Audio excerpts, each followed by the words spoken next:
Bonjour à tous. Est-ce que quelqu'un sait me dire s'il m'entend comme il faut? Vous êtes une dizaine à être connectés. S'il y a quelqu'un qui sait juste me dire si on m'entend ou pas. Ouais, merci Gabriel, impec. Merci Benjamin, merci Nicolas, merci Alexia, impec. Alors on va pouvoir commencer. Alors, aujourd'hui, c'est une remédiation un peu particulière parce que c'est une remédiation sur le calcul d'erreur.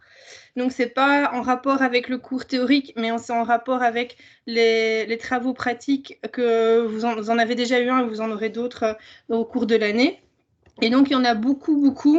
Alors, je ne vais pas dire quasiment tous, mais au moins un sur deux, où on vous demandera, en fonction de la mesure que vous avez faite, de savoir quelle est l'erreur sur votre mesure. Et souvent, à partir de votre mesure, vous allez l'utiliser pour faire un calcul. Et donc, directement, il y a un calcul d'erreur sur cette grandeur calculée qui devra être effectué.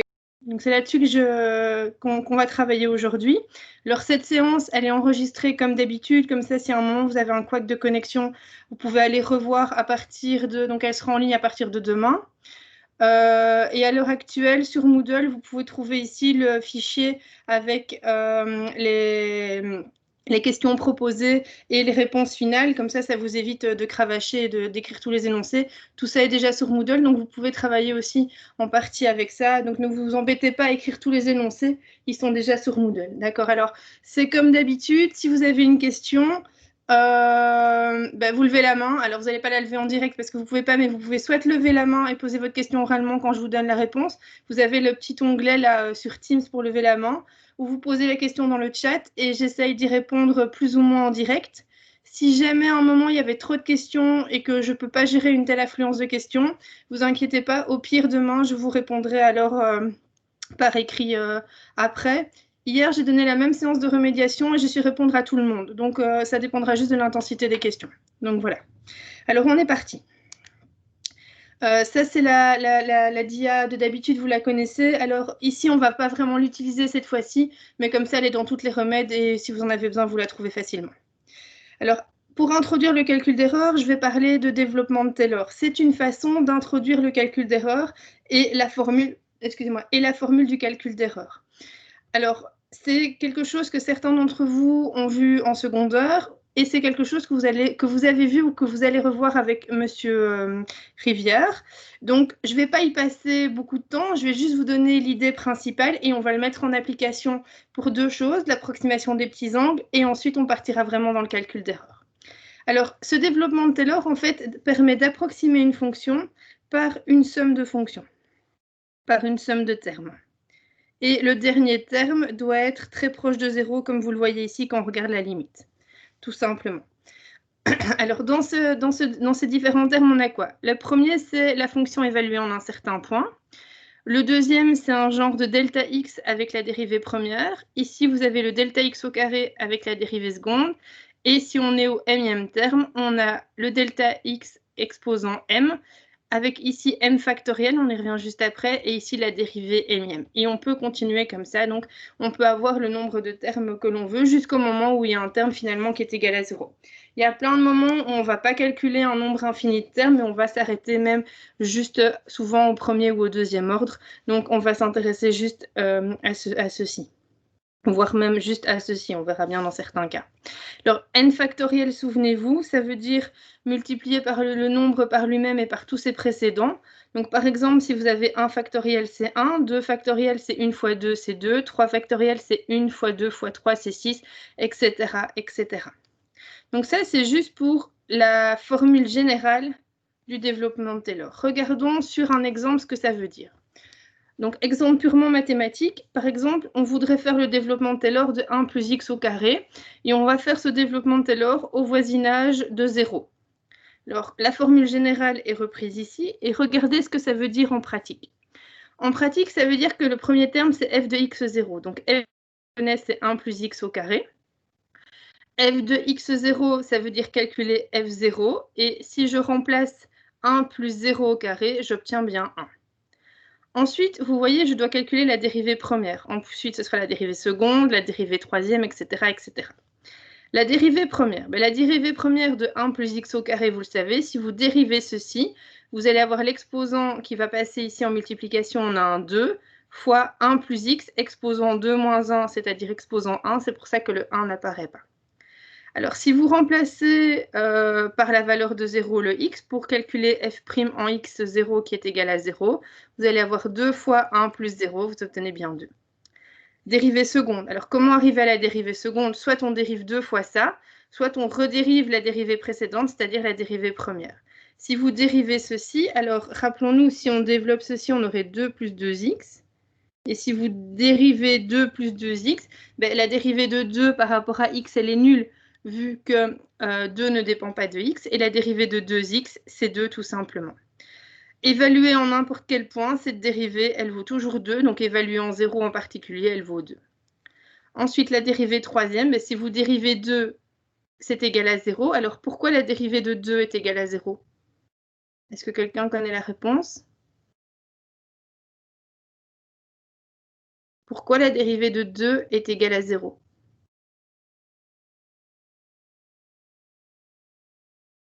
C'est une constante, tout à fait, Benjamin. 2, c'est une constante par rapport à x, c'est un nombre. Donc, la dérivée d'une constante, c'est nul. Merci pour ta réponse. Et donc, la dérivée troisième, évaluée en n'importe quel point, elle vaudra toujours 0. Alors, on a calculé tous ces détails-là, on va les remettre ensemble. Notre premier terme, c'est f de x0, c'est-à-dire 1. Ensuite, on a x moins 0, ça va nous donner x. Et on a le 1 factoriel au dénominateur. Ensuite, on doit avoir la dérivée première évaluée en 0, c'est 2. Et donc, vous avez le 2 qui intervient ici. Ensuite, vous avez x moins 0, c'est au carré, c'est-à-dire x carré. Vous avez le 2 factoriel au dénominateur. Et puis, vous devez avoir la dérivée seconde évaluée en 0. Vous l'avez ici. Et ensuite, on aurait normalement x cube sur 3 factoriel, mais fois cette dérivée-ci, mais celle-ci, elle est nulle. Et donc, vous avez plus 0, on ne sait pas aller plus loin. D'accord? Et donc, le développement de Taylor de 1 plus x, le tout au carré, est égal à 1 plus 2x plus x carré. Donc ici, c'est un exemple purement mathématique. Est-ce que ça va pour tout le monde? Juste pour les calculs, d'accord? N'essayez pas forcément de réfléchir où on veut en venir pour le moment, mais purement mathématiquement, est-ce que ça va? Si quelqu'un a une question, il peut la poser ou lever la main pour que je sache au moins qu'il y a une question qui va arriver. Ça a l'air d'aller. Ok, n'hésitez pas. Hein.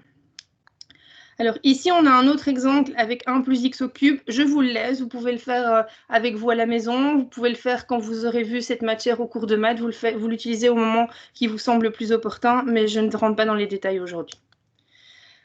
Moi, je vais essayer de faire, c'est le développement de Taylor de sinus x au voisinage de x0 est égal à 0. Et ça va me permettre de parler de l'approximation des angles petits. Je reviens avec vous juste après. Pourquoi j'aime bien vous parler de ça ici un peu maintenant? Simplement parce que c'est une approximation que M. Gossuin utilise dans son cours, et donc comme ça, vous en aurez déjà entendu parler. Donc je vous rappelle ici en rouge la formule générale du développement de Taylor, et donc regardez ce qu'il faut faire. Il faut d'abord étudier la fonction en x0, et ici, x0 est égal à 0, donc ce que je dois calculer, c'est sinus de 0 ici. On est à ce niveau-là. Ensuite, on a x moins x0, c'est-à-dire x moins 0, ça donne x. Et on a le 1 factoriel au dénominateur. Ensuite, on a la dérivée première. La dérivée de sinus, ce sera quoi? La dérivée de sinus, c'est cosinus. Et on l'évalue en 0. Ensuite, vous avez x moins x0 qui vaut 0, donc x moins 0 au carré, ça fait x carré. Vous avez le 2 factoriel, il se retrouve ici.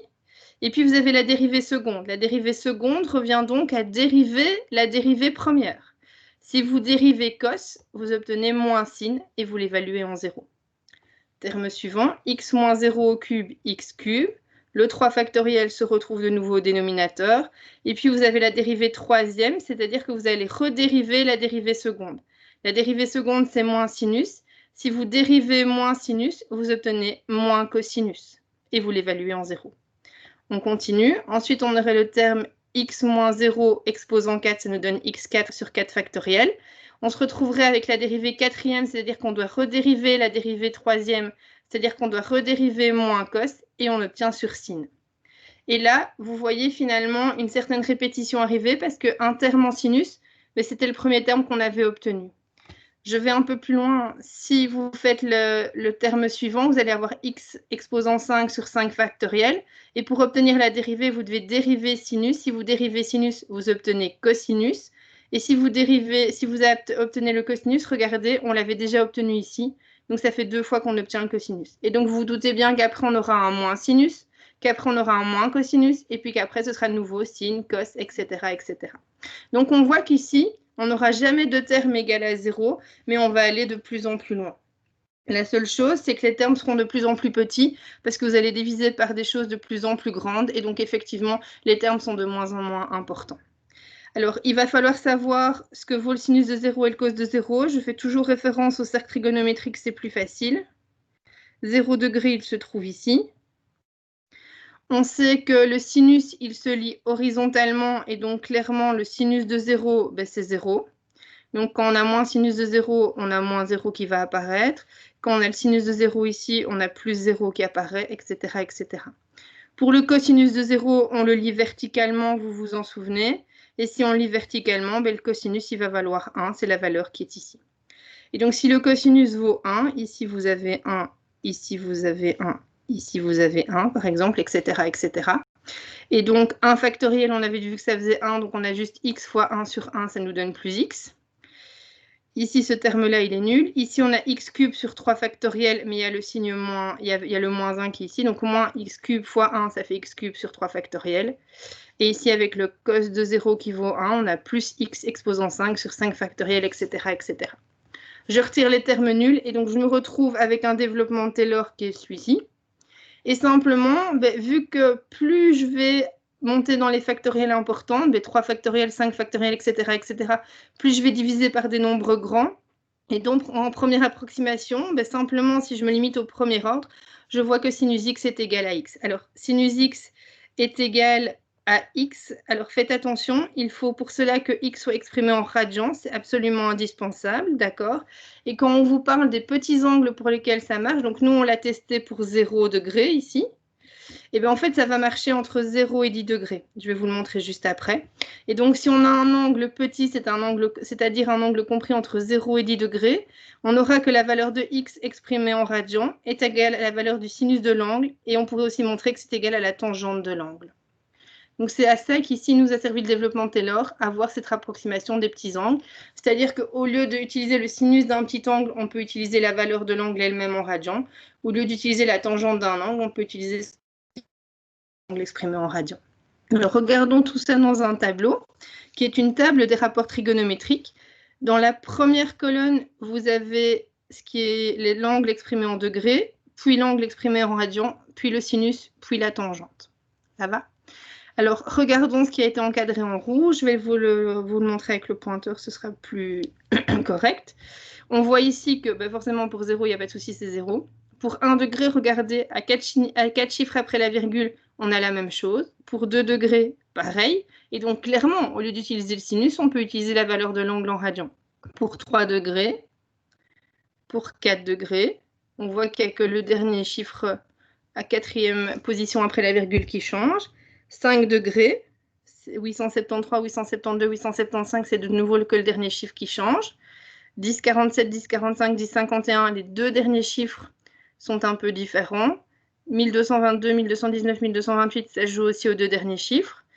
Pour 8 degrés, ça commence à être un peu plus différent. Il y a un écart entre 1392 et 1405 qui est de 13 10 millièmes.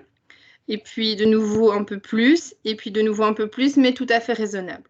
Et donc, de 0 à 10 degrés, on peut faire cette approximation des angles petits. Par contre, si vous regardez un angle plus grand, par exemple 25 degrés, là, ça ne marche plus du tout, parce que 0,43, 0,42 ou 0,47, clairement, ce n'est pas la même chose. D'accord? Donc, ça ne marche que pour les petits angles. On peut aussi le voir si on fait un graphique. Alors, sur ce graphique, qu'est-ce que j'ai représenté? En X, c'est l'angle exprimé en radians. En Y, ce sera mes différentes fonctions. Ma première fonction, c'est Y est égal à X en radians. Donc, dit autrement, c'est la fonction identité. Vous voyez ici une belle droite. Ensuite, j'ai tracé sinus X ici. Donc, on a bien une courbe. Et ensuite, j'ai tracé tangente X. On a bien une branche. Courbe ici aussi qui est croissante. Et regardez pour les petits angles ici.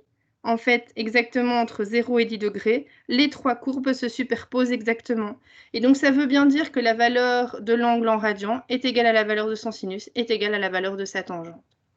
Alors, pourquoi je vous ai parlé de ça? Je vous l'ai dit, c'est parce que cette approximation des angles petits, M. Gossuin va l'utiliser dans certaines démonstrations qu'il va le faire dans le cours. Effectivement, parfois, il devra utiliser le sinus ou la tangente, mais pour se simplifier la vie, vu qu'il sera avec des angles petits, il utilisera la valeur de l'angle en radian. Comme ça, vous savez d'où ça vient, vous savez que ça existe et vous ne serez pas étonné au moment de l'utiliser. Un petit exercice par rapport à ça, on va vous demander, tiens, si au lieu d'utiliser la valeur du sinus de 2 degrés, j'utilise la valeur de 2 degrés en radian, finalement, quelle erreur relative je commets? Alors voilà les réponses que vous allez devoir obtenir et je vous mets sur la voie pour savoir obtenir ceci. Ce que vous allez devoir calculer, c'est 2 degrés, mais le remettre en radian. Ce que vous allez devoir calculer, c'est sinus de 2 degrés, tout simplement de mettre la valeur. Alors, je vous conseille pour ces deux valeurs-là de prendre 7 chiffres après la virgule.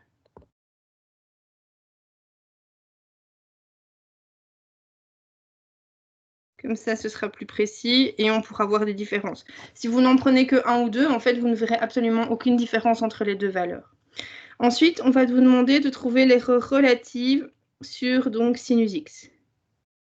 Alors, une erreur relative, j'y reviendrai après, c'est l'erreur absolue divisée par la valeur absolue de la valeur. Donc, ce sera l'erreur absolue sur sinus x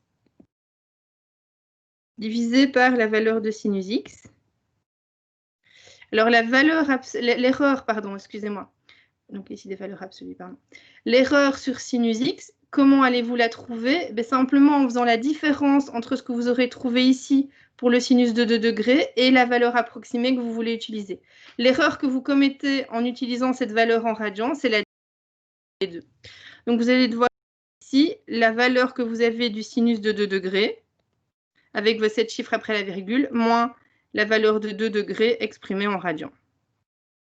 Alors, je mets ça en valeur absolue simplement pour être sûr d'avoir des valeurs positives parce que l'erreur relative est toujours positive, comme l'erreur absolue.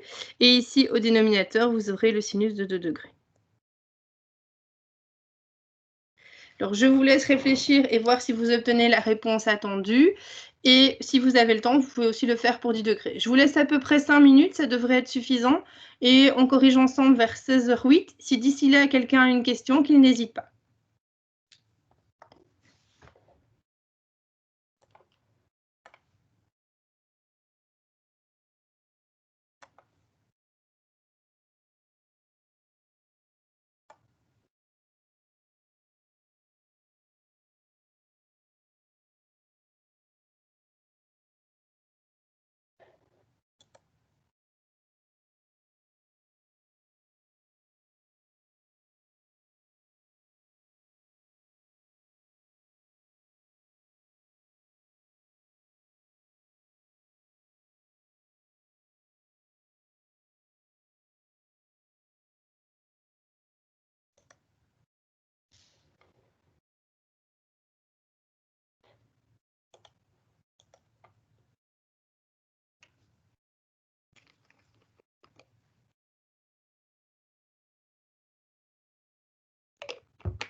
Alors, les 5 minutes sont passées. J'ai pas eu de questions. J'imagine que ça a été pour vous. On va le corriger ensemble pour être sûr que vous avez obtenu les bonnes réponses pour les bonnes raisons. Donc, regardons. 2 degrés exprimés en radians. Est-ce que quelqu'un sait me rappeler comment on fait pour passer de 2 degrés en radians? Soit quelqu'un peut prendre la parole, soit vous écrivez la réponse, c'est comme vous préférez.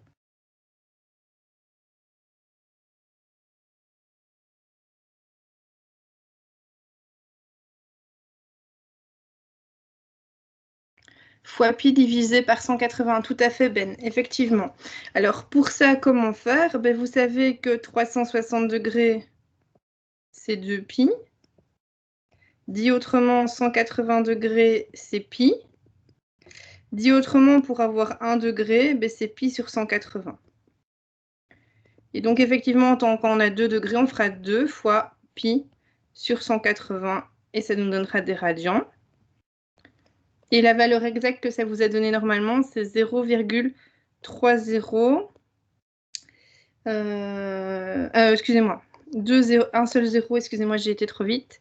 34, 90, 66 radians. Alors, petite remarque, si un jour vous ne voulez pas repasser par cette petite règle de 3, mais que vous voulez directement savoir comment passer de degrés en radians, mais en fait, ici, vous avez 2 degrés. Vous devez vous affranchir des degrés, c'est-à-dire les faire disparaître. Donc, il faut diviser par des degrés. Il faut diviser par 180 degrés. Et pour obtenir des radians, vous devez multiplier par des radians. Et donc, vous multipliez par pi. Donc, effectivement, pour passer de degrés en radians, c'est fois pi sur 180. Alors ensuite, la deuxième chose à faire, c'est calculer à la calculatrice le sinus de 2 degrés. N'oubliez pas de laisser votre calculatrice en degrés. Et quand vous faites ça, vous obtenez 0,034 89 95.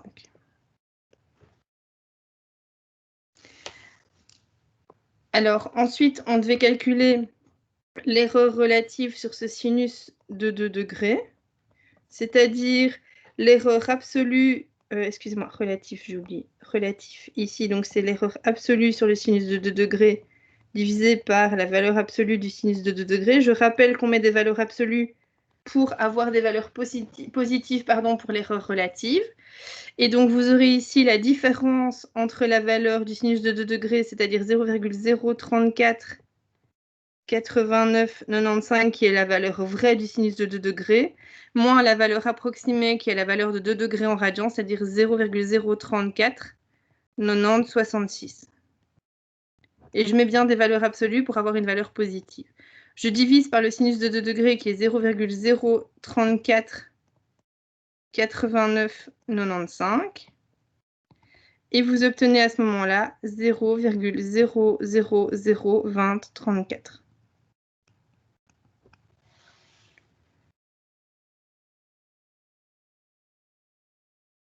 Et comment pourrait-on remettre ça en pourcents? Est-ce que vous savez comment on exprime, une fois qu'on a une valeur décimale, exprimer la valeur en pourcents?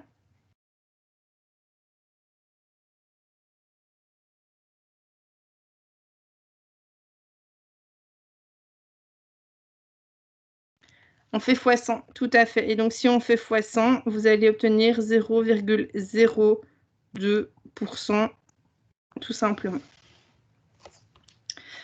Et donc, en fait, ceci montre quoi comme calcul? Que si, au lieu d'utiliser la valeur du sinus de 2 degrés, vous utilisez la valeur de 2 degrés en radians, qui est celle-ci, donc entre les deux valeurs, mais vous n'avez que 0,02% de différence. Donc, clairement, on peut utiliser à la place de l'autre, on ne commet pas une forte erreur, c'est une réelle approximation qui est correcte.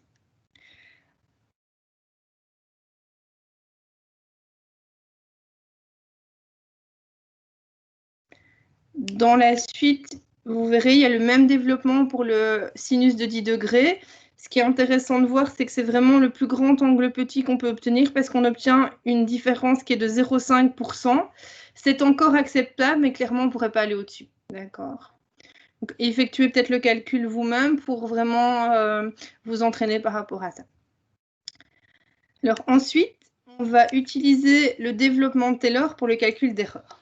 Alors, comment j'utilise le développement de Taylor pour le calcul d'erreur? Tout simplement de cette façon-ci.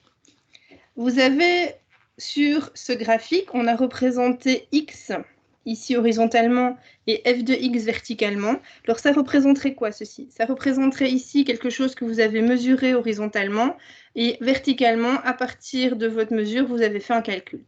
Si je reprends l'exemple du TP que vous avez fait la semaine passée, ou les semaines d'avant pour les le TP de graphe-erreur, ben, par exemple, vous deviez mesurer une longueur, une largeur et une hauteur, et en fonction, vous aviez calculé un volume.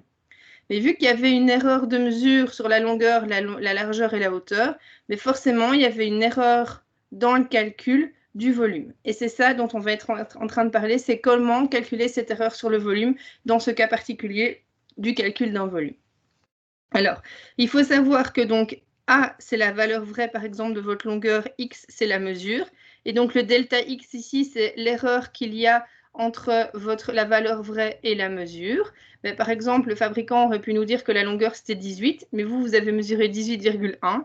Ça veut dire que l'erreur, c'est finalement l'erreur de la latte, c'est 0,1 cm, 1 mm. Mais ce 1 mm d'erreur va avoir des conséquences sur le calcul que vous allez faire pour calculer le volume. F de A, c'est la valeur vraie du volume, et F de X, c'est ce que vous allez calculer vous. Et entre les deux, forcément, il y a une petite différence. Alors, ici, c'est la courbe qui va représenter le F de X en fonction de tous les X, donc ce qui va représenter les résultats de vos calculs en fonction de toutes vos mesures. Et regardons le développement de Taylor pour ce système-là. Donc, le développement de Taylor, la formule générale a été rappelée ici. Et moi, je vais étudier f de a et je vais vouloir faire le développement de f de a aux alentours de x. Alors, je m'explique. F de a. Alors, a, vous le voyez ici, c'est la valeur vraie. Delta x, c'est la différence jusqu'à la mesure qui est x. Donc, delta x, c'est x moins a, sans aucun souci. Et donc, si je veux obtenir a, je fais bien x moins delta x. C'est simplement ça qui a été écrit ici. Ce qu'on va faire, c'est faire le développement de Taylor. Donc, dans la formule générale, on faisait le développement de Taylor de x. Ici, nous, on va faire le développement de Taylor de a, de f de a. Et c'était ici aux alentours de x0. Et ici, nous, on va le faire aux alentours de x. Donc, quand vous aviez x, maintenant, vous avez a dans la formule. Et quand vous aviez x0, vous avez x. Donc, ici, au lieu d'avoir x moins x0, vous aurez bien a moins x. Le 1 factoriel reste. Et ici, vous avez la dérivée première évaluée en x0, c'est-à-dire évaluée en x, c'est bien simplement la dérivée de f par rapport à x. Ensuite, le deuxième terme, x moins x0, c'est maintenant a moins x élevé au carré sur le 2 factoriel. Et vous avez ici la dérivée seconde évaluée en x, donc c'est la dérivée seconde de f évaluée par rapport à x. Et les termes suivants, mais donc je ne discuterai pas parce qu'ils ne seront pas utiles pour le calcul d'erreur, ce n'est pas nécessaire. Alors, regardons. Ici, on a a moins x. Que vaut a moins x? On sait que x moins a, c'est delta x. Donc, si vous avez a moins x, ce sera simplement moins delta x. Donc, ici, on a moins delta x. Et ici, on a moins delta x, le tout au carré. C'est-à-dire, finalement, le moins élevé au carré disparaît. Vous avez delta x au carré. Alors, c'est ce qui a été réécrit ici. f de a a été recopié. F de x a été recopié. Le moins delta x vient ici du numérateur. 1 factoriel, je ne l'ai plus réécrit parce que ça vaut 1 et j'ai la dérivée première. Plus a moins x au carré qui nous donne le delta x au carré. Sur 2 factoriels, je l'ai laissé et la dérivée seconde qui est ici. Ensuite, je sais que le terme suivant, ce sera un a moins x élevé au cube, c'est-à-dire un moins delta x au cube, c'est pour ça que j'ai déjà écrit le moins. Et effectivement, on aura une succession de moins et de plus, suivant qu'on a un delta x exposant un nombre impair, un moins delta x, pardon, exposant un nombre impair, qui donnera toujours du moins, ou un delta x exposant un nombre pair, qui nous donnera toujours un signe plus. Alors, si delta x est petit, on néglige généralement les delta x exposant n, et on ne garde que le terme en delta x. Et donc, finalement, la seule chose qu'on va garder si delta x est petit, c'est juste ceci. Alors, si on ne garde que cela, et si on se réfère au graphique, on voit que delta f, c'est f de x moins f de a. Si je fais f de x moins f de a que j'ai fait passer dans le membre de droite, ça veut dire que mon moins delta x dérivé première va passer dans le membre de gauche. Et donc, j'aurai ici bien une égalité égale la dérivée de f par rapport à x fois delta x. Alors, ça correspond à quoi tout ça? Le delta f, finalement, c'est l'erreur sur la fonction. Donc, c'est l'erreur qu'on commet sur le calcul que l'on fait, que l'on va écrire erreur, donc epsilon, sur la fonction. Le delta x, ici, c'est l'erreur qu'on commet en mesurant x par rapport à la valeur vraie. Donc, c'est l'erreur epsilon de x. Ici, vous avez la dérivée de f par rapport à x qui a été mise en valeur absolue. Pourquoi? Parce que dans l'exemple qu'on a ici, on voit qu'on a une courbe croissante. Alors, souvenez-vous, la dérivée ici, ça correspond à quoi? Ça correspond à la pente de la tangente.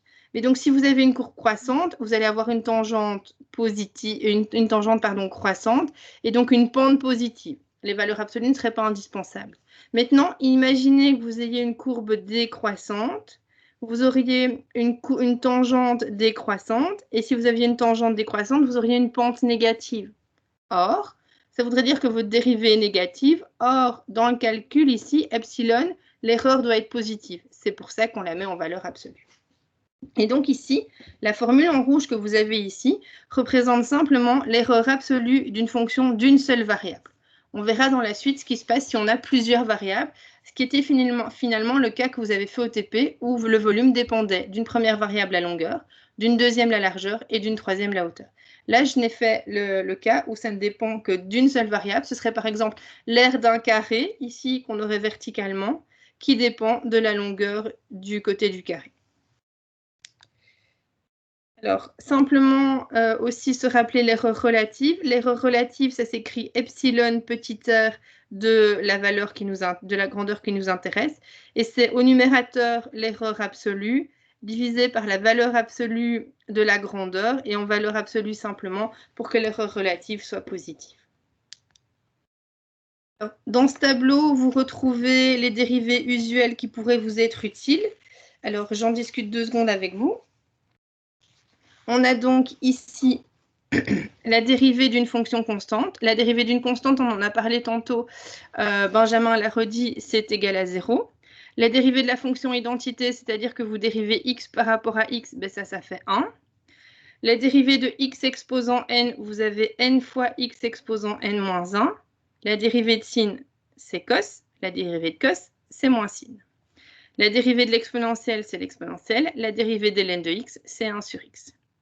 Ensuite, dérivée d'une somme, c'est la somme des dérivées. Et vous aviez l'habitude de l'écrire, je vais me permettre de le réécrire une fois, f' plus g'. Oubliez ces notations, et c'est simplement ici, je les réécris juste une fois pour que vous voyez le lien entre ce que vous aviez vu en secondaire et ce qu'on utilise ici à l'université. Ensuite, si ici on a un produit, vous savez qu'on a la dérivée de la première fonction, c'est-à-dire f', fois la deuxième fonction, c'est-à-dire g, plus la première fonction fois la dérivée de la deuxième fonction, c'est-à-dire g'. Si on a un quotient, qu'est-ce qui va se passer? Vous le savez, on a un quotient. Au dénominateur, on retrouve la seconde fonction au carré. Et au numérateur, on a la dérivée de la première fonction f' fois la deuxième fonction moins la première fonction fois la dérivée de la deuxième fonction qu'on voit apparaître ici. Dérivée d'une fonction composée, ce serait la dérivée donc de f rongé, c'est-à-dire la dérivée de f de g de x. Vous devez d'abord dériver f par rapport à g de x, et puis vous dérivez g de x par rapport à x. Donc n'oubliez pas, c'est un processus en 2 étapes. Quelques petits exemples pour que tout cela soit plus clair. Si on a par exemple la dérivée de 5x carré par rapport à x, premier réflexe, sortir le 5. Pourquoi? Parce que le 5 ne dépend pas de x, donc peut être sorti de la dérivée. Et donc vous aurez 5 fois la dérivée de x carré par rapport à x. Dérivée de x carré, ça fait simplement 2x. N'oubliez pas de le multiplier par 5 et vous obtenez 10x. Alors, pourquoi le 5 ne dépend pas de x, Benjamin? Parce que 5, c'est un nombre, d'accord? Et donc, vu que 5 est un nombre, c'est comme une constante, en fait, si tu veux. Et donc, cette constante, tu peux la sortir vraiment de la dérivée sans aucun problème. Est-ce que c'est plus clair?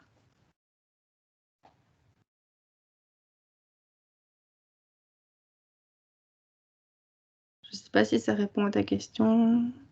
Ah, attention! Pourquoi ça ne vaut pas 0? Alors, on va voir un exemple dans une dia suivante, mais fais attention, ici, il y a un fois. Et c'est tout à fait différent si tu avais eu un plus. Je te donne un autre exemple, comme ça tu verras peut-être la différence. Imaginons on aurait la dérivée de 5 plus x carré par rapport à x.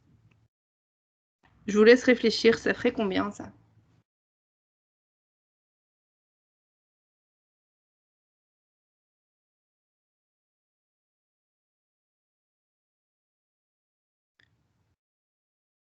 Ouais, si quelqu'un est d'accord avec Anaëlle, il peut mettre un petit pouce à ce qu'elle a proposé. Si quelqu'un a une autre réponse, il peut l'écrire aussi. Vous avez l'air d'être d'accord avec Anaëlle et c'est tout à fait correct. Effectivement, dans ce cas-ci, ce qu'on aurait eu, c'est la dérivée de 5 par rapport à x. Et la dérivée de 5 par rapport à x, ça, Benjamin, ça fait 0. Pourquoi? Parce que 5 est une constante, et donc si tu dérives une constante, c'est nul. Et tu aurais eu plus la dérivée de x carré par rapport à x, et ça fait 2x. Donc il y a une différence entre une somme de dérivées. Quand on a la dérivée d'une somme, ça donne la somme des dérivées, et donc si on a la dérivée d'une constante, ça vaudra 0. Ici, le 5 est une constante, mais il est attaché avec un fois, donc il passe devant la dérivée. Benjamin, est-ce que c'est plus clair?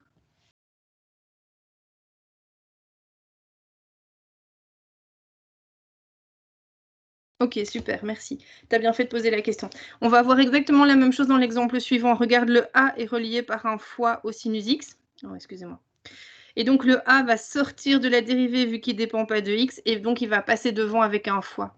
Et donc, il ne va te rester que la dérivée de sinus x par rapport à x, et donc ça vous donnera a cos x. Et je vais donner un dernier exemple par rapport à ça. C'est un exemple qu'on a fait hier en direct pour ceux qui ont eu la remédiation hier, et je vais le refaire ici avec vous. Je vais juste le noter ici. Hier, on s'est proposé de dériver le sinus de, si mes souvenirs sont bons, je vais peut-être changer un peu, c'est pas grave, de 3x plus 1. Et je dois dériver ça par rapport à x. Alors, la première chose que je vais devoir faire, donc j'utilise ce qui est là, d'accord, f, c'est le sinus, et g de x, c'est 3x plus 1. Et donc, qu'est-ce qui va se passer? Vous allez dériver le sinus de 3x plus 1 par rapport à 3x plus 1. Et puis, vous allez multiplier par la dérivée donc, du g de x, c'est-à-dire 3x plus 1 par rapport à x.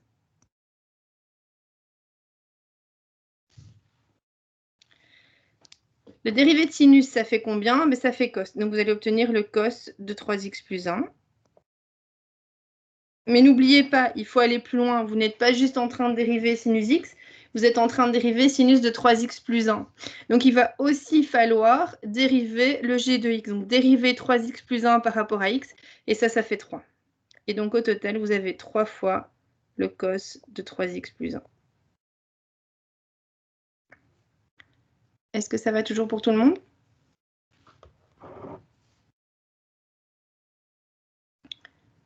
Ça fonctionne?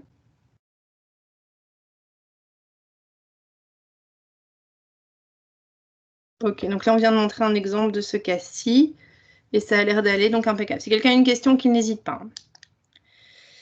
Alors, sur cet exercice-ci que je vais faire avec vous, je vais pouvoir vous rappeler aussi la règle de l'arrondi, comment on arrondit une erreur et comment on arrondit une mesure par rapport à son erreur. Donc ici, la mesure qu'on avait, c'était mesurer x, et x, on a 30 degrés.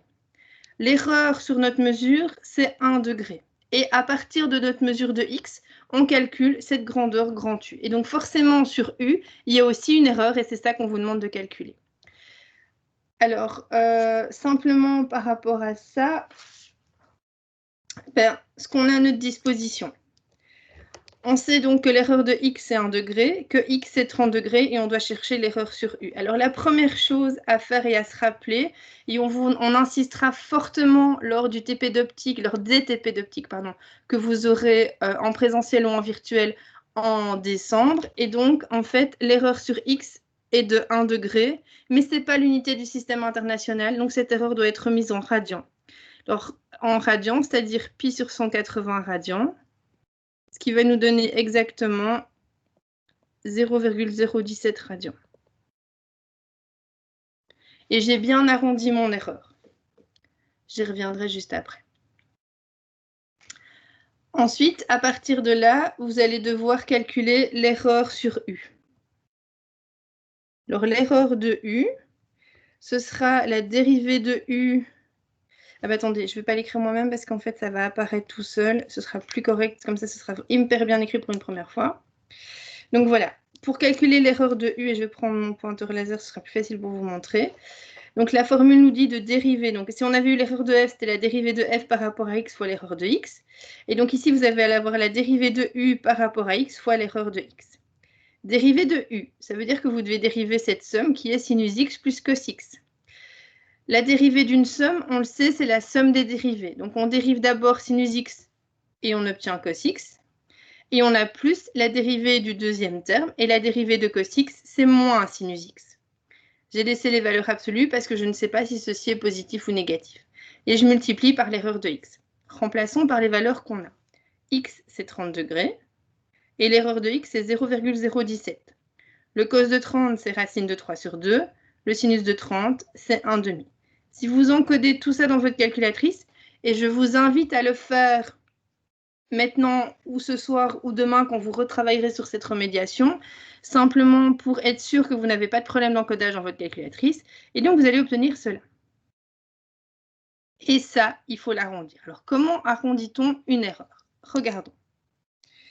Quand on écrit un résultat, c'est toujours la grandeur qu'on veut mesurer.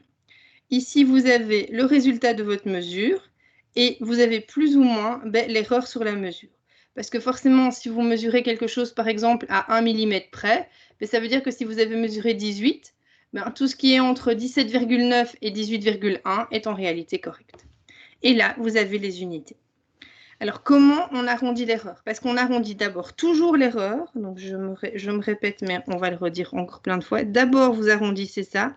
Et puis seulement, vous arrondissez le résultat. D'accord? Donc, premièrement, on arrondit l'erreur. Alors, comment fait-on pour arrondir l'erreur? Vous allez devoir repérer le premier chiffre significatif. Non nul, à partir de la gauche, parce qu'on lit de la gauche vers la droite. Si ce premier chiffre significatif est plus grand ou égal à 5, on ne garde que lui. Et donc, il n'y aura qu'un chiffre significatif dans l'erreur. Et après, on l'arrondit correctement. Regardez les exemples. 0,71. Premier chiffre non nul, significatif 7. Le 7 est supérieur ou égal à 5. On ne garde que celui-là. Et on doit se demander si le 7 reste 7 ou si le 7 devient 8. Vu qu'après c'est un 1, le 7 restera 7 et ça donne 0,7. Avec 0,76 comme exemple. Premier chiffre significatif, toujours le 7. Après, vous avez un 6. Donc, est-ce que le 7 reste 7 ou est-ce que le 7 devient 8? Clairement, il devient 8 et votre erreur est de 0,8. Ça, c'est si le premier chiffre significatif est supérieur ou égal à 5. Et s'il est inférieur à 5? S'il est inférieur à 5, on garde ce chiffre-là et on garde le suivant. Donc, on va garder deux chiffres significatifs. Et puis, on arrondit. Petit exemple, 0,236. Premier chiffre significatif, le 2. Il est plus petit que 5, on garde aussi le 3. On garde le 2 et le 3. Et le 3, on doit l'arrondir. Décider s'il va rester 3 ou s'il va devenir 4. Mais vu qu'après, c'est un 6, le 3 devient 4. 0,234, dernier exemple. Premier chiffre significatif, 2. Deuxième chiffre significatif, qu'on garde aussi, donc le 3. Donc 0,23, on garde les deux. Mais on se demande si ça reste 0,23 ou si ça devient 0,24. Vu qu'après c'est un 4 et que le 4 est plus petit que 5, le 3 reste 3. Et donc vous avez 0,23. Une fois que vous aurez arrondi l'erreur, alors seulement après, vous arrondissez le résultat et vous arrivez donc ici à la deuxième étape. Donc arrondir le résultat de votre mesure. Regardons sur l'exemple qu'on avait. On avait donc que l'erreur de U, c'est 0,006222. Le premier chiffre significatif est le premier chiffre qu'on rencontre qui est différent de 0. Le premier avant la virgule, vous n'en tenez pas compte. 0, 0, j'en tiens pas compte. Je tombe sur mon 6.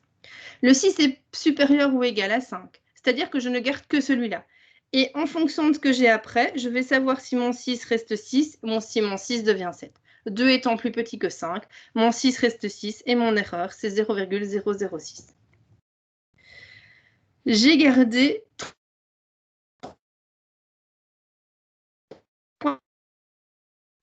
virgule à mon erreur, je vais devoir garder 3 chiffres après la virgule à mon résultat. Et mon 6 ici, me demander s'il reste 6 ou s'il devient 7 en fonction du chiffre suivant.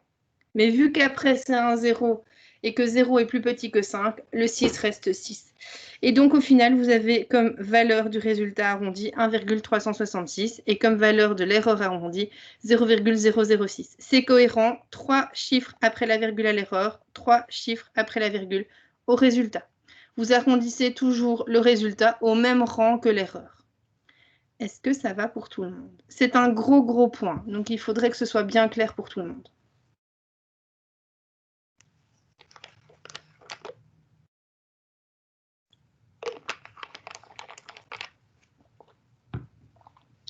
Juste une remarque, U avait été calculé ici.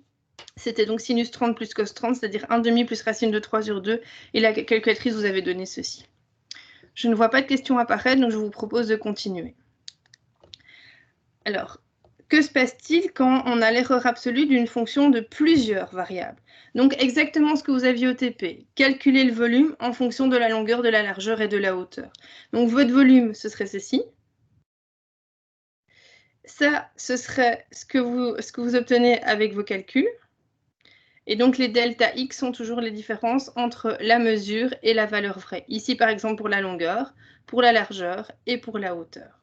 Alors, si on regarde le développement de Taylor, on sait que f de a évalué aux alentours de x, ce sera f de x, mais avec les différentes variables possibles, moins la dérivée première fois le delta x, qu'on fait pour la première variable, la deuxième variable et la troisième variable. Les termes d'ordre 2 et 3, on n'en tient pas compte parce qu'on sait que de toute façon, on ne les retiendra pas. Excusez-moi. En calculant le delta f, on fait donc f de xi moins f de a et on obtient cette grande parenthèse qui est ici et qui a été reprise ici. Et donc ici, par exemple, pour 3 variables, on voit que l'erreur sur f, ce sera la dérivée de la première variable fois la première erreur, plus la dérivée de la par rapport à la deuxième variable fois la deuxième erreur, plus la dérivée par rapport à la troisième variable fois la troisième erreur. On l'a réécrit ça ici sous la forme d'une somme, d'accord? Et je vais m'intéresser à l'écriture en rouge, ce sera encore plus probant. Donc le delta f, souvenez-vous, c'est l'erreur sur ce que vous êtes en train de calculer. Les delta xi, ce seront les différentes erreurs sur les différentes variables, longueur, largeur, hauteur. Ici, vous souvenez-vous, on a des valeurs absolues parce qu'on ne sait pas si la dérivée sera positive ou négative. Or, notre erreur doit être positive. Et donc ici, vous avez les différentes dérivées par rapport aux différentes variables. Si on fait des dérivés par rapport aux différentes variables, vous voyez qu'il y a le d ronde qui est apparu. Tout à l'heure, quand ça ne dépendait que d'une seule variable, c'était un beau d. C'était comme ça qu'on écrivait. Dérivée de f par rapport à x. Ça, c'est quand la variable est unique. Quand on a des dérivées partielles, ce sera la dérivée, et on met un d ronde, de f par rapport à x. Ça va? Et même en particulier par rapport à xi, vu qu'il y a différentes variables.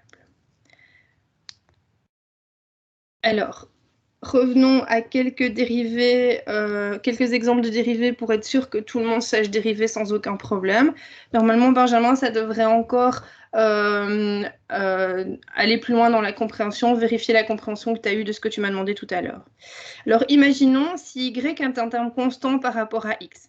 Ça veut dire que y ne dépend pas de x. Alors, imaginons vous auriez la dérivée de x moins y par rapport à x. On sait que vu que c'est la dérivée d'une différence, ça va être la différence des dérivées. Et vous allez avoir ici la dérivée de x par rapport à x et ici la dérivée de y par rapport à x. Dérivée de x par rapport à x, ça vaut 1. Dérivée de y par rapport à x, ça vaut 0. Pourquoi? Parce que y est une constante par rapport à x et donc la dérivée d'une constante, c'est nul. Je vous laisse réfléchir à la dérivée suivante en exemple qui est celle-ci et quand vous avez trouvé la réponse, vous pouvez la noter dans le fil de conversation.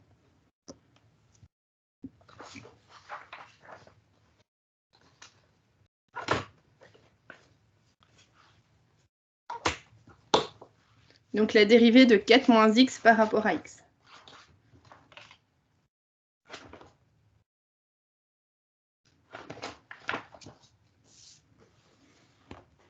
Est-ce que quelqu'un sait combien ça fait?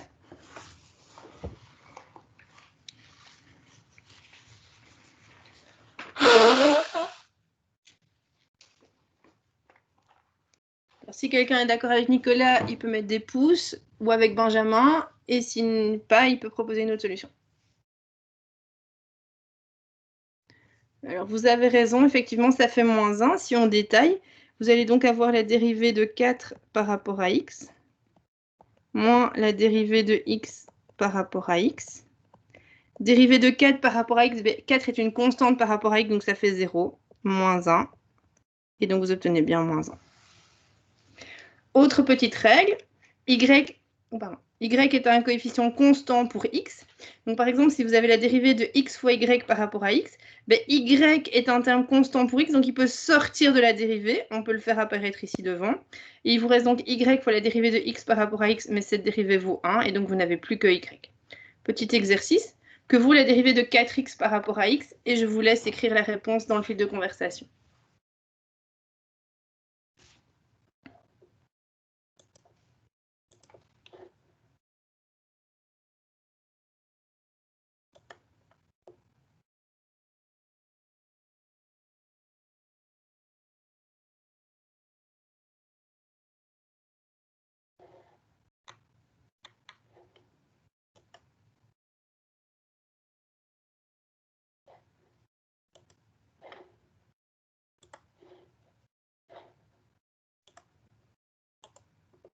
Alors, vous avez trouvé, effectivement, ça fait 4. Donc, le 4 peut sortir de la dérivée. Vous avez 4 fois la dérivée de x par rapport à x, qui vaut donc 1. Et donc, ça fait bien 4. Aucun souci. Alors, on va revoir quelques autres exemples. Ah oui, les réponses s'affichent. Je suis désolée, ça va un peu écraser ce que j'ai écrit. Ne vous en occupez pas trop. On va faire cet exemple-là. Alors, tout a été écrit. On va essayer de comprendre ensemble pourquoi ça a fait ces résultats-là. Donc, on a le produit qui est a cube fois b. Alors, cet exercice est intéressant, cet exemple est intéressant, parce qu'on va parler d'erreur absolue, comme on l'a déjà fait, mais on va aussi parler d'erreur relative. Et donc, on sait qu'on va calculer l'erreur absolue. Qui dit erreur absolue dit dérivée partielle. Donc, je vais calculer la dérivée partielle de u par rapport à a et la dérivée partielle de u par rapport à b. U, c'est a cube fois b, et je dois dériver tout ça par rapport à a. Mais b ne dépend pas de a, donc b va sortir de ma dérivée, et il va me rester la dérivée de a cube par rapport à a. La dérivée de a cube par rapport à a, ça fera 3a carré, et donc vous avez 3a carré fois b. La dérivée de u par rapport à b, u, c'est a cube fois b. La dérivée de a cube fois b par rapport à b, vous sortez tout ce qui ne dépend pas de b, donc vous sortez le a cube. Le a cube sort de la dérivée et se retrouve ici avec une multiplication. Et vous avez la dérivée de b par rapport à b, mais qui vaut 1. Et donc, vous avez juste a cube. Réécrivons l'erreur absolue. Donc, l'erreur absolue, c'est la dérivée de u par rapport à a en valeur absolue fois l'erreur de a, plus la dérivée de u par rapport à b en valeur absolue fois l'erreur de b. La première dérivée, on l'a calculée ici, c'est 3a carré b. La deuxième, on l'a calculée là, c'est a cube. Et donc ici, ce que vous avez, c'est l'erreur absolue.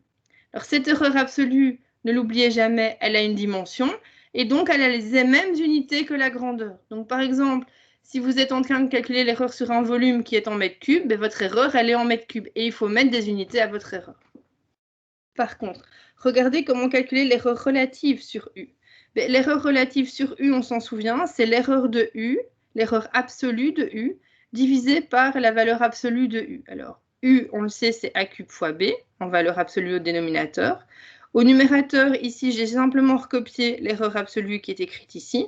Et puis, je vais faire des simplifications. J'ai donc ce premier terme divisé par mon dénominateur. Je vois que les b se simplifient. Et je vois que a carré et a cube se simplifient. Il ne me reste plus que a au dénominateur et 1 fois 3. Donc, j'ai 3 fois l'erreur absolue de a par rapport divisé par a. Pour mon deuxième terme, a cube divisé par a cube sur b, il ne me reste plus que b au dénominateur. Et donc, voici l'erreur relative du produit que j'avais. Alors, faites attention. Une erreur relative, par contre, c'est sans dimension.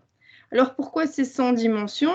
Simplement parce que vous allez faire des mètres cubes divisés par des mètres cubes. Et donc, clairement, au total, il n'y a plus de dimension. Donc, c'est sans unité. Ça marche pour tout le monde ? Ensuite, cet exercice-ci, cet exemple-là, je vous laisse le découvrir par vous-même. C'est le même principe. Calculer une erreur absolue, calculer une erreur relative, je vous laisse faire ça tout seul. Même exercice avec x moins y et x plus y. Les vrais exercices qu'il y a là-dedans, c'est calculer les dérivés. Donc, si vous avez du mal avec les dérivés, franchement, c'est un bon exercice. Cette fonction, on vous propose une première manière de la dériver comme un quotient. Et dans la dia suivante, on vous propose de la dériver, mais si on la transforme sous forme d'un produit. Donc, c'est tout à fait intéressant aussi. Donc, si vous avez vraiment du mal avec les dérivés, ou si vous voulez vraiment faire des exercices par rapport à ça pour être sûr de bien maîtriser, ces exercices-là, ces exemples-là sont à votre disposition. Alors moi, je vais partir sur cet exercice-ci, ce qui est là. Alors allons-y. On vous donne la période d'un pendule. On vous dit que L est la longueur du pendule, que G, c'est l'accélération de la pesanteur. On vous dit que pour le calcul de la période, on utilisera cette valeur précise de pi, 3,1416. On vous dit que G devra être égal à 9,81 alors que la valeur exacte c'est 9,8154. Donc si on vous donne la valeur vraie, est-ce que vous devez utiliser? Il y a clairement une erreur sur G à évaluer. Et puis on vous donne la longueur du pendule avec donc la grandeur et son erreur. Et on vous demande de déterminer l'erreur commise dans le calcul de T. Les formules à votre disposition sont celles-ci, la réponse est celle-là. Je vous laisse réfléchir, disons, 5 bonnes minutes. On se retrouve peut-être vers 16h50 pour essayer de voir ce qu'il en est. Si vous avez la moindre question, dites-le moi. Je vais peut-être vous poser une première question pour vous mettre sur la voie. Sur combien de grandeur il y a une erreur? Donc ma question est sur combien de grandeur il y a une erreur?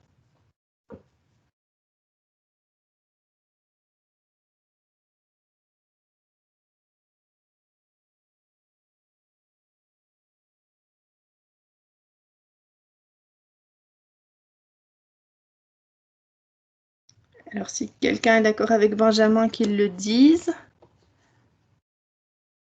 Alors vous avez raison, hein, Benjamin est la personne qui a répondu, ou les deux personnes qui ont répondu, donc Ben et Gabriel, vous avez tout à fait raison.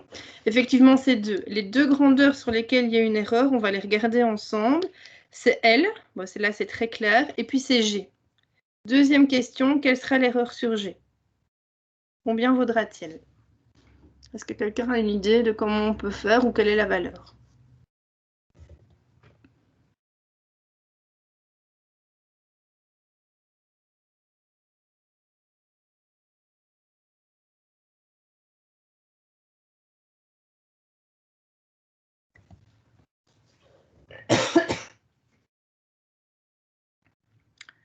Est-ce que quelqu'un voit comment calculer l'erreur sur G? Ça, c'est la valeur que vous allez devoir utiliser, et ça, c'est la valeur vraie.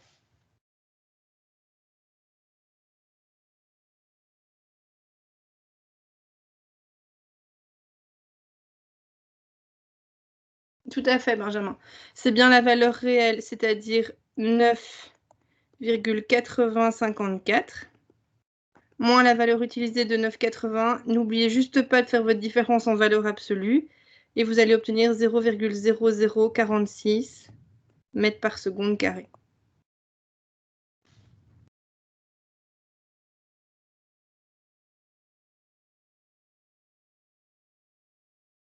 Benjamin, tu veux dire quoi en disant sur valeur réelle?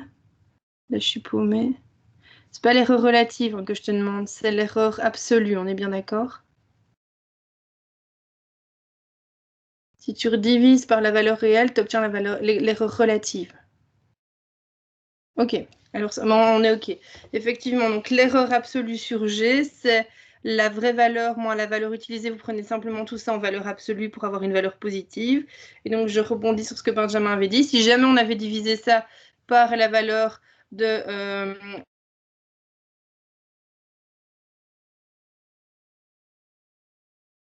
tu aurais dû diviser, Benjamin, pas par la valeur réelle, hein, par la valeur utilisée. Donc par 9,80.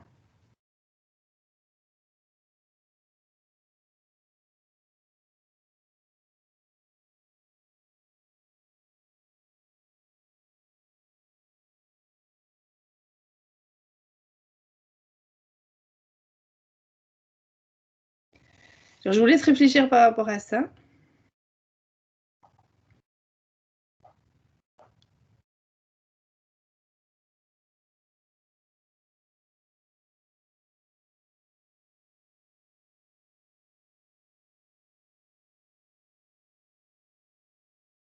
N'hésitez pas si vous avez une question, si vous ne voyez pas comment faire. Parce que cette réponse-ci, elle est intéressante parce qu'on a des dérivés pas tout à fait faciles qui arrivent en jeu, et donc c'est vraiment un calcul intéressant à faire. J'avais dit qu'on se retrouvait à 50, mais vu que j'ai pris beaucoup la parole, on se retrouve à 53. Je vous laisse 5 minutes pour retrouver la solution. Si éventuellement vous avez le temps, calculez aussi la période et arrondissez la période.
Alors, on va regarder ensemble pour voir si vous êtes arrivé à ce dont on voulait, d'accord?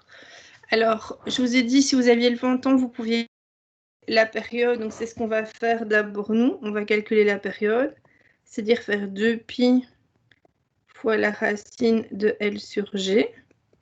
Donc au lieu d'utiliser pi, on utilise 3,1416. Au lieu d'utiliser L, et pour L, pardon, 1,00, on est dans les bonnes unités du système international, il n'y a pas de souci. Et pour G, on utilise 9,81. Si vous encodez tout ça dans votre calculatrice, vous allez trouver 2,006071 secondes.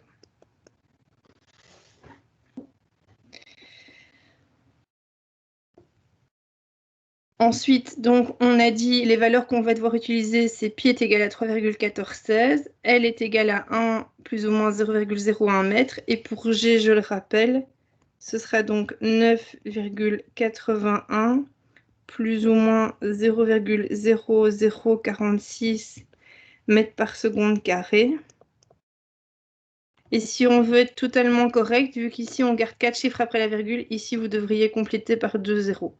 Ils ne sont pas hyper importants, mais si on veut être très rigoureux, il faut les mettre. Alors maintenant, je vais calculer l'erreur, d'accord? Donc ici, je viens juste de résumer ce que je viens de vous dire, et donc éventuellement ici, vous pouvez mettre 0,0 pour être totalement correct.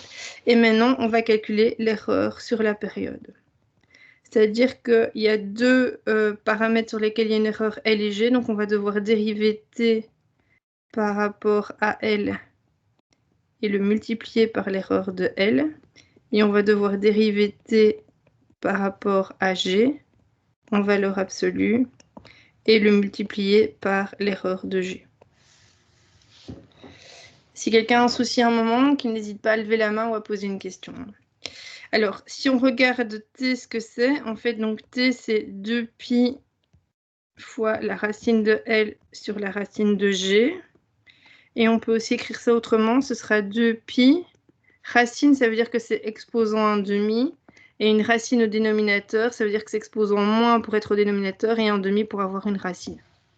Donc ces écritures-là, éventuellement, peuvent nous aider pour les dériver. Donc si on dérive T, donc ceci, par rapport à L, ben, tout ce qui n'est pas L va sortir de la dérivée. Donc vous sortez 2pi de la dérivée et vous sortez le racine de G. Et il vous reste la dérivée de L exposant 1 demi par rapport à L, fois l'erreur de L. Alors, je vais d'abord calculer cette dérivée, 2pi, et puis je continuerai le calcul. 2pi sur racine de G, ça se recopie. Dérivée de L exposant 1 demi, ça va faire 1 demi fois L exposant 1 demi moins 1, c'est-à-dire moins 1 demi. Et vous avez encore fois l'erreur de L. Ensuite, le deuxième terme, vous dérivez la période par rapport à G. Si vous dérivez la période par rapport à G, tout ce qui n'est pas G va sortir de la dérivée. Donc vous allez sortir le 2pi, vous allez sortir le racine de L. Donc vous sortez le 2pi et le racine de L. Et il vous reste en valeur absolue la dérivée de G exposant donc moins 1 demi, vu que racine de G est au dénominateur, par rapport à G. Et vous n'oubliez pas de multiplier par l'erreur de G. Donc on a 2pi racine de L qui se recopie. Ensuite, vous avez fois moins 1 demi. Fois G exposant moins 1 demi moins 1, c'est-à-dire moins 3 demi. Et vous avez donc l'erreur de G qui se recopie. Alors regardons ce que ça va nous donner. Ça va donc nous donner 2pi, racine de G, et L exposant moins 1 demi, ça veut dire que c'est une racine qui est au dénominateur. Et vous multipliez par l'erreur de L. Ensuite, pour le deuxième, on a donc 2pi racine de L au numérateur. Au dénominateur, on a un 2, excusez-moi, j'ai oublié ici de remettre la valeur absolue, qui va être essentielle parce que vu qu'on a un moins, mais qu'on est en valeur absolue, excusez-moi, donc je les avais oubliés. Ici, je vais les mettre en gros pour que vous ne les oubliez pas, ici et ici. D'accord. Vu qu'il y a ces valeurs absolues, ben, le signe moins disparaît. Et donc, les dénominateurs, vous avez G, vous avez 2, pardon, et vous avez G exposant 3 dont on prend la racine. Donc, le moins, c'est pour dire qu'on est au dénominateur, le 3 pour dire qu'on a un cube, et le sur 2 pour dire que c'est une racine. Et tout ça fois l'erreur de G. Et je pense que j'ai oublié ici un petit 2 en bas. Mais on a des choses qui se simplifient. Donc, on avait un 2 là et un 2 là que j'ai recopié, donc ils se simplifient. Vous aviez un 2 là et un 2 là qui vont se simplifier aussi. Alors, je vais calculer avec les valeurs remplacées à la dia suivante. Ah, attendez, ça ne m'a pas laissé de dia en plus. Attendez, je vais rajouter une dia, ce sera plus facile, excusez-moi. Voilà. Attendez, hein. Il faut qu'à ce niveau-là, j'insère une petite dia. Je pensais l'avoir fait, mais apparemment, ça ne s'est pas fait. File... Non, c'est pas ça, pardon. Insert dia. Slide, comme ça. Et je reviens en grand écran. Voilà. Donc, on en était sur le fait que l'erreur de G...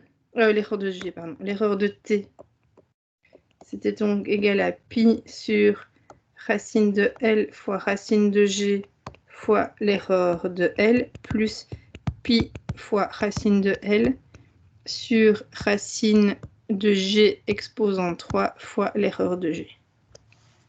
Le remplaçons par les valeurs que l'on a. Pi, c'est 3,1416. Racine de L, c'est racine de 1,00. Fois racine de G, c'est-à-dire racine de 9,81. L'erreur de L, c'est 0,01.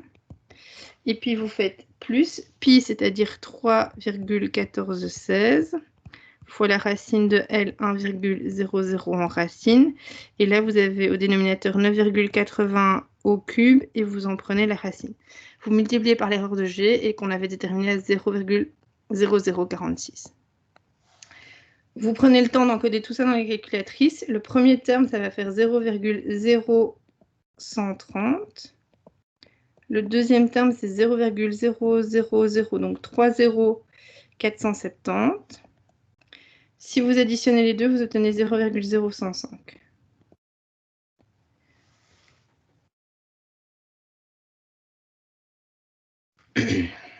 Quel est le premier chiffre significatif que vous rencontrez? C'est 1. Il est plus petit que 5. Vous gardez celui-là et le suivant. Et le 0, vous vous demandez s'il reste 0 ou s'il devient 1 par rapport à celui qu'il y a encore après. Vu qu'après, c'est un 5. Un 5, c'est plus grand ou égal à 5. Ça veut dire que votre 0 va devenir 1. Et donc, vous avez 0,011 comme erreur de la période, qui est donc exprimée en secondes. T, souvenez-vous, on l'avait calculé et il valait 2,006071 secondes. Vous avez gardé à votre erreur 3 chiffres après la virgule au final. Donc, vous gardez à votre résultat 3 chiffres après la virgule. Et le 6, vous l'arrondissez par rapport au nombre suivant, au chiffre suivant, pardon, qui est 0. Bah, vu que c'est 0, le 6 va rester 6 et votre résultat, c'est 2,006 secondes. Si vous remettez tout ça ensemble, vous aurez donc que T est égal à 2,006 plus ou moins 0,011 secondes. Voilà, c'était le premier exercice vraiment sur le calcul d'erreur, un vrai exercice que vous pourriez avoir à une interro par exemple.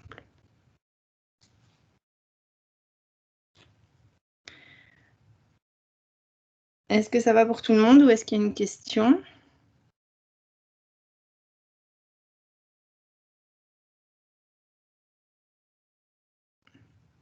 Ça a l'air d'aller? Ok, je vous propose de continuer. Alors, si vous avez une question, n'hésitez quand même pas.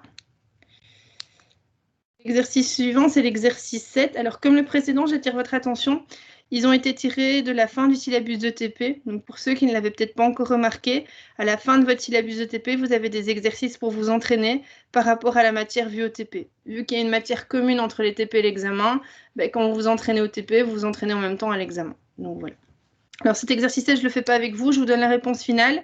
Vous avez le détaillé dans la dia juste après. Donc, si vous avez un souci, vous pouvez aller vérifier vos réponses ou vous mettre sur la voie. Ce qu'on va faire ensemble, c'est le 8. qui est donc celui-ci. Il est très intéressant parce qu'on parle à la fois d'erreur absolue et d'erreur relative. On vous parle de l'aire d'un rectangle et aussi de l'aire d'un triangle, donc c'est finalement 2 exercices en un. Alors, je vous laisse réfléchir à comment obtenir les réponses que voici. Je vous laisse à peu près, disons, 5 grosses minutes. On se retrouve peut-être vers 17h10, 17h12, quelque chose comme ça. Vraiment, si vous avez une question, vous n'hésitez pas, d'accord? Ne restez pas bloqué. Éventuellement, si vous voulez vous entraider dans le fil de conversation, j'ai aucun souci avec ça. Si quelqu'un répond plus vite que moi, il n'y a aucun problème. C'est le bienvenu, d'accord? Donc, allez-y. Je vous laisse travailler encore. Donc, 6 bonnes minutes.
Excuse-moi, Koudia, tu as tout à fait raison.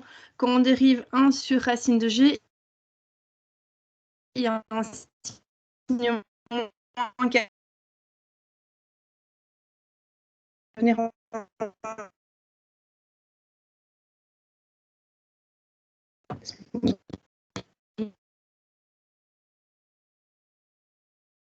presque.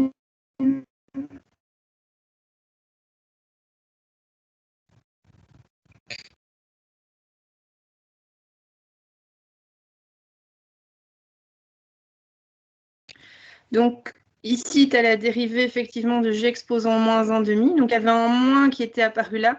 Mais n'oublie pas, il est en valeur absolue. Cette dérivée, elle est toujours en valeur absolue.